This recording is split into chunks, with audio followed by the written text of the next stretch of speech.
So basically હૃદયનું કામ છે આખા શરીરની અંદર બ્લડ પહોંચાડવું. અત્યારે હું બોલી રહેલો છું, મારા મગજમાં બ્લડ જાય છે, હું જ્યારે ચાલું છું મારા પગમાં બ્લડ જાય છે, કિડનીને બ્લડ સપ્લાય મળે છે. એના માટેનું હાર્ટ મેઇન ઓર્ગન છે. હાર્ટ જ્યારે એક તમે બીટ કહો છો, ધક ધક ધક, એક બીટ કહો છો ત્યારે એક બીટની સાથે આખા શરીરને બ્લડને ધક્કો મારીને પહોંચાડે છે. હવે કોઈ કારણના લીધે એ બ્લડ સર્ક્યુલેશનમાં પ્રોબ્લેમ થયો, કોઈ કારણ એટલે શું, રસ્તો વચ્ચે ધારો કે બ્લડ જાય છે વચ્ચે રસ્તામાં કોઈ આડાશ આવી, તો તમારે પ્રોપર બ્લડ સર્ક્યુલેશન મળી નથી રહેતું હોતું. હાર્ટની નળીઓના જ્યારે બ્લોકેજ ચાલુ થાય ત્યારે તમને બ્લડ સર્ક્યુલેશન મળતું નથી, ત્યારે હાર્ટની અંદરનો બ્લડ સપ્લાય કોમ્પ્રોમાઇઝ થાય છે અને તમને લક્ષણો આવે છે. હવે એનું સિમ્પલ એક્ઝામ્પલ ઘરે બેઠા દર્શકો જોઈ શકશે.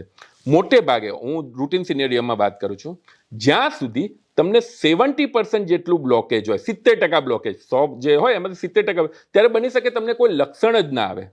જ્યારે તમે દોડતી વખતે લક્ષણો આવવાના ચાલુ થાય ત્યારે સમજી લેવાનું કે લગભગ 80% લક્ષણો એટલે શું, છાતીમાં દુખાવો થવો, ગભરામણ થવી, થોડો શ્વાસ ચડવો જ્યારે દોડતી વખતે, કારણ કે એ વખતે હાર્ટને વધુ પ્રમાણમાં બ્લડની જરૂર પડે.